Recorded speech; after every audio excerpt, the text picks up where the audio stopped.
All right, time for some friendly fire. Jason Whitlock, Delano Squires. Delano joining me for this friendly fire.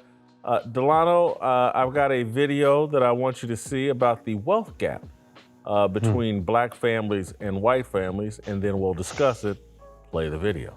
When you do look at the racial wealth gap, yes, there is a gap based on 2019 data. The median wealth of the average white family is about $160,000 more than the median wealth of the average black family. But take into account just two other factors: family structure and education. The median wealth of the average married, college-educated black family is about $160,000 more than the median wealth of an average single-parent white family.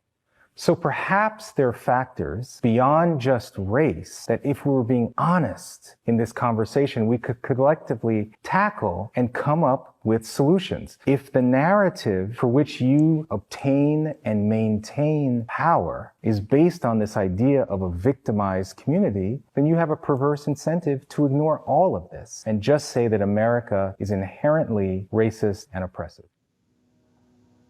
So, Delano, what he says is so common sense that I think everybody in their heart of hearts knows it, and particularly people that own media companies and platform people and pay people to go on TV and other platforms to talk. They all know what the guy is saying is true. And so the question I'm going to ask you is, the fact that these things don't get talked, the importance of family to success, the intent behind that being ignored has to be evil. No, it can't just be, oh, we forgot, or it's just a mistake.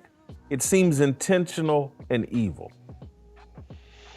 I don't know. I try not to assume motives, Jason. I think that's smart. That's biblical. That's biblical, actually. We shouldn't. Seriously, no, that's biblical. I was just reading that 2 days ago.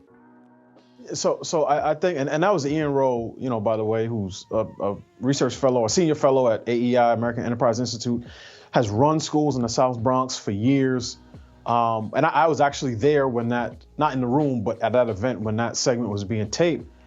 And I think Ian picks up on something that's really important. It's just, to your point, it doesn't get a lot of wide distribution because it's typically said by people who are labeled conservative, so black conservatives, and it goes against the oppression narrative, which he talked about. But the fact of the matter is, this type of cultural analysis, the type of cultural analysis we get from the mainstream media, is complete garbage. Because all of the studies that I've seen, or the reports or the articles about the wealth gap, none of them even touch family structure. And the fact of the matter is, among households in this country, 14% of white households are headed by a single woman, compared to 41% of black households, families. So these are family units. So 41% of black families are headed by a single woman. The notion that you are going to end up in the same place with respect to wealth when you have a single mom versus a married couple is completely insane. But that doesn't even get discussed. And I do think it's intentional. Now, whether it's malicious or not, I can't speak to that. But it's clear that there's some people who don't want that to get out. And I would say that the equity industrial complex, right, the sort of the land of Ibram Kendi and Ta-Nehisi Coates and Nicole Hannah-Jones is a very, very booming industry. And I should have maybe had Anthony or Virgil, but you're the perfect person to ask as well. The why the black church doesn't see itself as a marriage factory that, just like Ford makes trucks and cars, that's what we do every day. We come in here to make trucks and cars. The church at this point should just be, no, our job is to create marriages and to explain to everybody virtually every Sunday, or certainly on Wednesdays, why if you get involved in a marriage and you pull it off, these are the benefits you're gonna get financially, health-wise, there's benefits, career-wise. When you're in a structured, stable relationship, it makes it easier to focus in on your actual job. And I can remember, a few weeks ago, Marshall Falk and those guys were all in town, and I was trying to tell them about like being a head coach or whatever. An employer wants to know, are you in a stable family structure so you can Yes. fully commit to this job? The church should be preaching this message over and over and over again, where it tends to be the church leans more into talking about systemic racism. Yeah, I definitely would agree with that assessment. And I'll say this, just to put some numbers on it.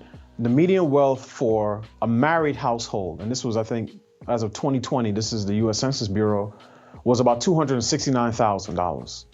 For a household with just a female breadwinner, it was about $36,000. So marriage matters a lot. That's even before you add in, college degrees and or advanced degrees.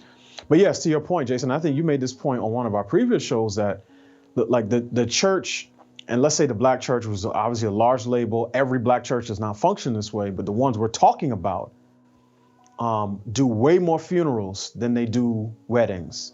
And they are much more vocal about their support for a woman's right to choose than they are than they are passionate about, doing baby dedication. So I do think in many respects, the black church has been used as a vehicle for politics, left-leaning politics. And it's not to say that pastors can't be involved in political issues. The problem with a lot of the churches we're talking about is that they confuse the cart for the horse. So whatever Democrats say is the agenda of the day, the black church finds itself morphing and twisting the scripture in order to accommodate that. And I think the single easiest place to see this and the clearest example of this is how many black churches and black pastors turned with respect to the definition of marriage once Barack Obama changed his perspective and says that he now supports same-sex marriage. I love that mirage. Last thing, Delano, and this is me nitpicking myself, not nitpicking, just calling myself out. One of the foolish things I thought a lot younger, when I was younger, was that there was this great advantage to not being second guessed or questioned by a woman, that I'm in complete control. And what I've figured out at 56 is like, no, that was actually a disadvantage. Now, I needed to be the leader, but I needed someone questioning a lot of the dumb things that I did. And I had made it up in my mind that like, yeah, but if I get married and she, I don't want to have to tell nobody why I'm going to Vegas to bet these games. I don't want to. I mean, literally, just that type of idiocy. And I actually needed that system of checks and balances. That's what a marriage is. Absolutely. I mean, iron does sharpen iron, and it's possible for a woman to function in that position. And I know personally, just over the course of my 11 years of marriage, there have been plenty of times where my instinct, which tends to be somewhat more extreme, would have put our family in a much worse position. And my wife came along and said, hey, babe, I don't think we should do that. But here's the key, Jason. That developed over a number of years because when we first got married, when my wife and I disagreed, sometimes she would have the impulse to say, all right, well, you just do it your way. And I had to tell her, look, one of the reasons I married you is because I believe that you're a wise woman. So when we're having discussions about where to live or other things that are important, how to manage our finances, I want the best of you. Trust me, I can handle it. If we don't agree, I can handle it. So instead of her reflexively saying, well, I'm not going to say what I want to do because, you're not going to listen to me, I've asked her, no, tell me what it is. What's your perspective? And I do believe that it is a gift to husbands to have a godly and wise woman at their side so that, yes, once the decision ultimately has to be made, and if there's tension, then she'll say, okay, I'll defer to you on that. I'll yield to you on that one. I'll submit to you on that one. But while we're in that process, we have the types of discussions where ultimately the goal is to have the best decision for the family, being made at, on whatever topic it is we're talking about. Could you have your wife let me know if she's got an older sister or auntie with that same mentality of, yeah, you just make an album. Thank you, Delano. Appreciate Thank you, it. Joseph. Guys, if you like this content, leave a comment. Tell us what you think about the wealth gap and about what the Delano's colleagues broke down in that video. Hop in, tell us what you think about me and Delano's conversation. If you really like this content, I got something even better for you to do. Support one of our great sponsors like Nugenix. Now get a complimentary bottle of Nugenix Total T when you text 231-231 and enter the keyword fearless. That's 231-231, the keyword fearless. Nothing enhances your testosterone level more than Nugenix. Nugenix Total T. Just text 231-231, enter the keyword fearless. Don't miss a second of Fearless. Hit that like button and subscribe to keep up with all of our latest content.